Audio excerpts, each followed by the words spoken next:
Then we had an abomination of a segment. We had Stephanie McMahon introducing Daniel Bryan's physical therapist, Megan Miller, who, by the way, is a wrestler. She wrestles up in Canada. She was trained by Lance Storm at his school up in Calgary. Looked an awful lot like the actress who played Claire Lynch in TNA. A fact that was not lost on all of you since Claire Lynch began trending worldwide on Twitter. Shockingly, WWE did not put that in their little Twitter trending box on the screen.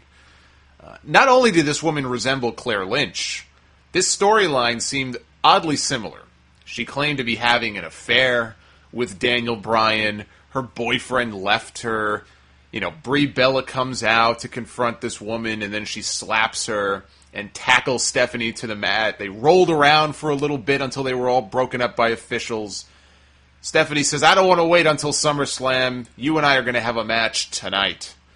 Of all the angles for WWE to copy off of TNA, and make no mistake, they blatantly copied a TNA angle here. They went and picked the Claire Lynch storyline. I almost feel like when they do stuff like that, and they've done that before, this is not the first time they've taken an idea from TNA.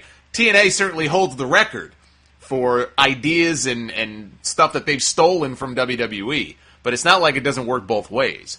I almost feel like when they do stuff like this, it's in their mind that they say, okay, TNA did this and it was god-awful. To show how much better we are than them, we're going to take their shitty angle and actually turn it into something that can be good or could make money. And in this case, that's not true. That could not be further from the truth. This was awful. This was terrible. This was tabloid shit that this angle did not need because it was already getting a reaction. The angle was fine. I was into it. You didn't have to go and do this. Bret Hart and Vince McMahon, WrestleMania 26.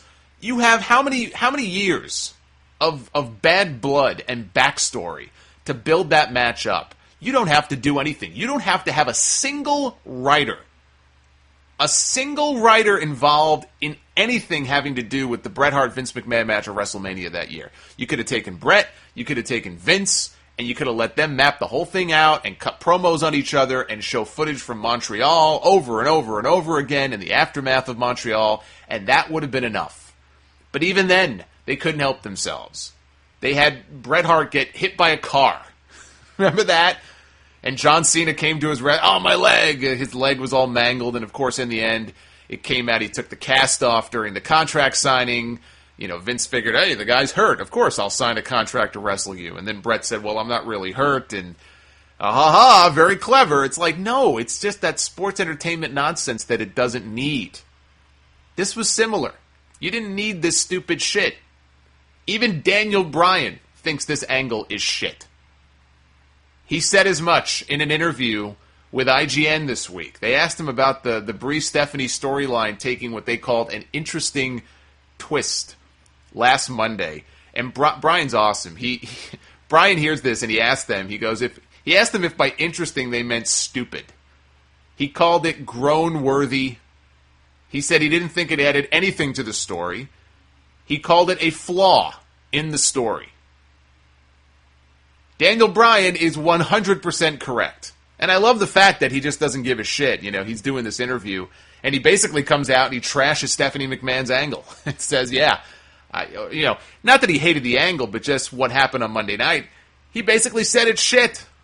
It was stupid, and that's exactly what it was.